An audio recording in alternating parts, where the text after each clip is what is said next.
गोब्राब बेरामाव नाख्रेबजानानै दं 3 थाखोआव फरायबाय थानाय फरायसा थेफा सरगियारिया। थाखोथाम मोनबायमोन आं दा गथ'आ दा बिसिनाव गोलैना दङ दिनै आराय मासानो जालांबाय दा मोखां सोखां बुथेजोबनानै आथिं आखाइ बुजोबना दङ। बाक्सा जिल्ला मैथाबारि गामि फुब सुबनपुर सुबानि अमर सरगियारि आरो हेमा सरगियारिनि फिसाज्ला 8 बोसोर बैसोनि 3 थाखोआव फरायबाय थानाय थेफा सरगियारिया थांनाय 3 दानसोनिफ्रायनो गोब्राब बेरामजों नाख्रेबजानानै दं। मा नाम? मा जादों नोङो? मा जादों?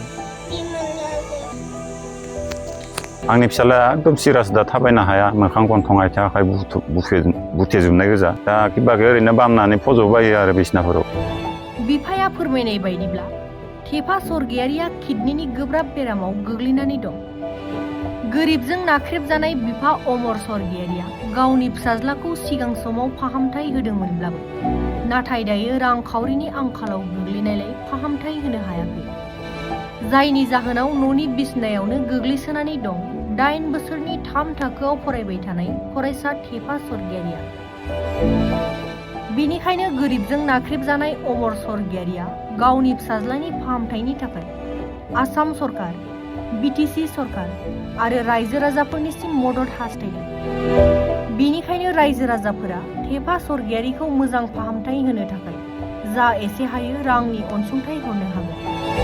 रायजो राजा नोंथांमोना अनिता बसुमतारिनि account number 34880100202678 IFSC UC BA 0003488 आव मदद हरनो हागोन आरो थेफा सरगियारिखौ 9181298519 नैबे मबाइल नम्बराव सुलाद लानो हागोन।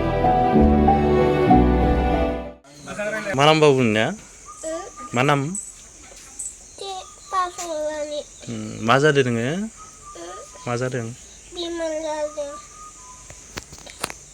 माबोरै मोनदों दा? माबोरै मोनदों देहाखौ? सादोंना? खस्थ' मोनदों ना? स्कुलाव थाङोना थाङामोन नोङो? थाङोमोन ना? दा स्कुलाव थांनो हायाखै? ओंखाम जानो हायो ना हाया? एसे एसे ना बुरजा?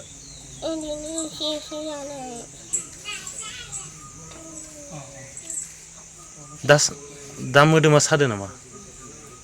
दा जिरायबाय थानायाव मोदोमा सादो नामा? सादो ना?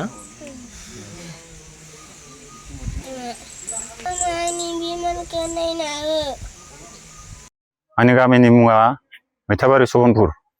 बेनिफ्राय आंनि नामा जाबाय अमर सरगियारि। दा माने आंनि गथ' फिसाया एसे बेमाराव गोलैना दङ। बिनि थाखाय थारमाने आं बहुद हाजिरा खामला मावना जाग्रा मानसि। आं दा गथ'आ दा बिसिनाव गोलैना दङ दिनै आराय मासानो जालांबाय।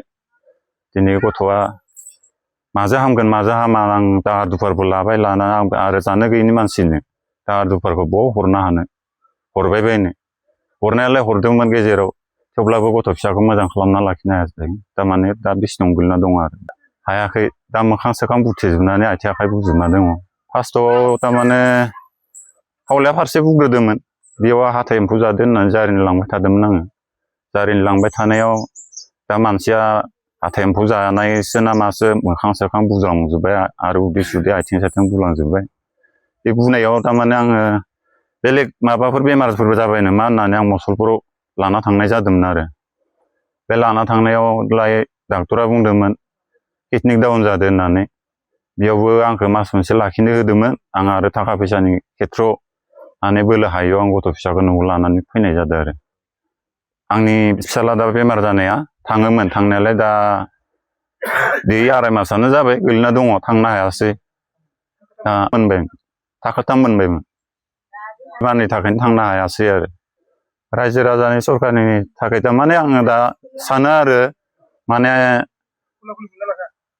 सरकारा थारमाने ओरैनो आं खोनानायावलाय बिदि बेमार गोसा जानाय जानो गैयै गोरिबफोरनो थारमाने अनसुंथाइ ओरैनो एसे एनै होयो होननायखाय थारमाने आं बेखौ सरकारनिफ्राय बायमान आसा खालामदोंमोन राजाफोरनिफ्रायबो मोनसे अनसुंथाइ मोनबाय बायगोन नामा होननानै बिदि थाइसे थाइनै मोनबाय बायगोन नामा होननानै माबादोंमोन आरो आं थारमाने आं ओरैनो हाजिरा खामला मावनाय आंना डाइरेक्ट हाजिरा खामलायानोसै खेथि बाथि गैया आंनिया बस्तिल'सो गायनाय हाबो गैया आंनि फिसालाया एकदम सिरास दा थाबायनो हाया मोखां गन्थं आथिं आखाइ बुथेजोबनाय गोजा दा बागै ओरैनो बामनानै फज'बायो आरो बिसिनाफोराव माबाफोराव सियारफोराव बिदि आरो